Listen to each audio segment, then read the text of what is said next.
विकास प्रतिमान विषयक बहस के संदर्भ में अगर इसकी पृष्ठभूमि देखें तो हम ये देखते हैं कि स्वतंत्रता प्राप्ति के समय, आज़ादी के समय 1947 के आसपास का समय सामाजिक विकास के साथ-साथ आर्थिक विकास करना एक बहुत चुनौती थी।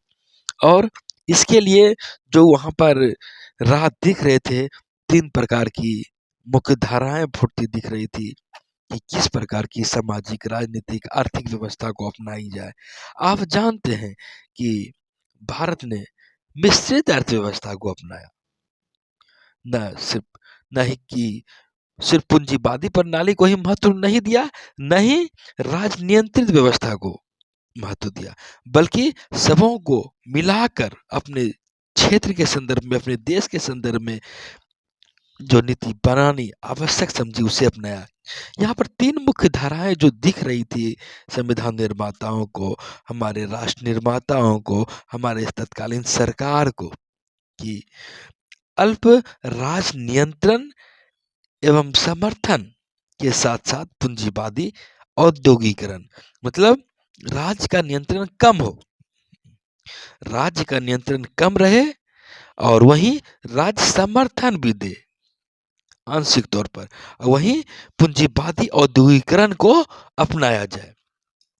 वहीं दूसरी जो धारा दिख रही थी कि राज्य के मार्गदर्शन में समाजवादी औद्योगिकीकरण, राज्य के मार्गदर्शन में जो कुछ होगा राज्य के नियंत्रण में होगा, जैसे कि सोवियत संघ में था, राज्य नियंत्रित आर्थिक व्यवस्था थी और उस प्रकार की वो भी एक विकल्प था। तीसरा विकल्प जो था धारणात्मक रूप से, जो हमारे गांधी जी कहा करते थे, राज्य का कोई आवश्यकता ही नहीं है और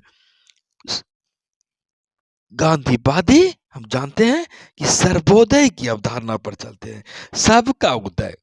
इस प्रकार की व्यवस्था गांधी जी की थी, सबों का उदय हमें करना है और जो नीचे से नीचे स्तर के व्यक्ति हैं, चाहे वो सामाजिक रूप से, आर्थिक रूप से हो, तो उसका भी हमें उतना ही विकास करना है, सभी लोगों का विकास करना है, राज्य की कोई आवश्यकता ही नहीं है। खैर, यहाँ पर हमने दोनों प्रकार की व्यवस्था को अपनाने की कोशिश की।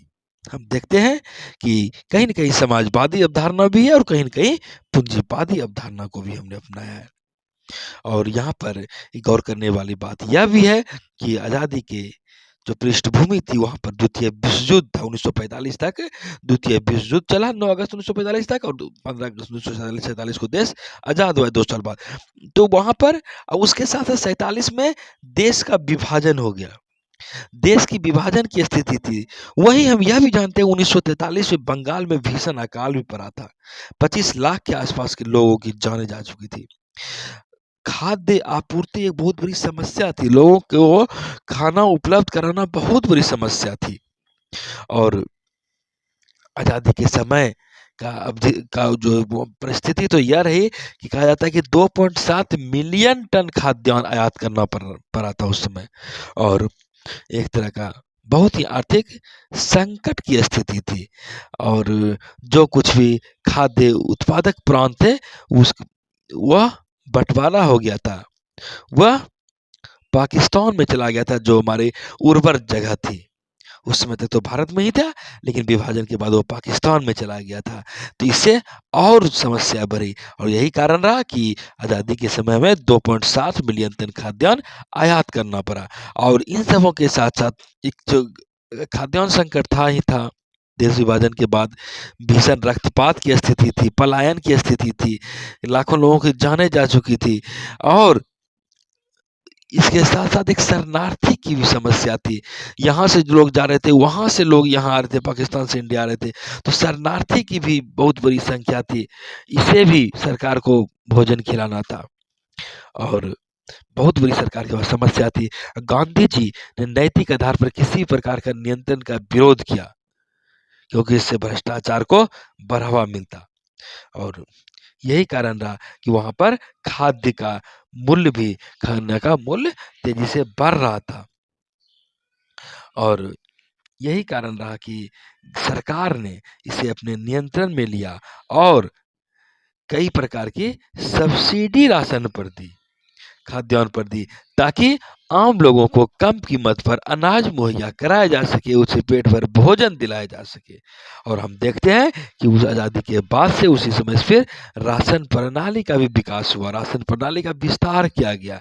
आप देखते होंगे कि अभी तो प्रत्येक घर वाले को राशन कार्ड नहीं, लेकिन आप सुनते होंगे बीपीएल को राशन कार्ड दिया जाता है, 5 किलो गेहूँ, 10 किलो गेहूँ, चावल। या कोरोना काल में हमने देखा कि सभी को जो नीडी थी, जिसको आवश्यकता था, तो उन्हें राशन मुहैया कराया गया। तो कहने का मतलब था कि उस समय जो स्थिति थी और विकट थी, तो उसी समय के बाद से राशन प्रणाली का भी विस्तार अपने देश में किया गया, ताकि हर एक लोगों को कम से कम भोजन मुहैया कराया जा सके।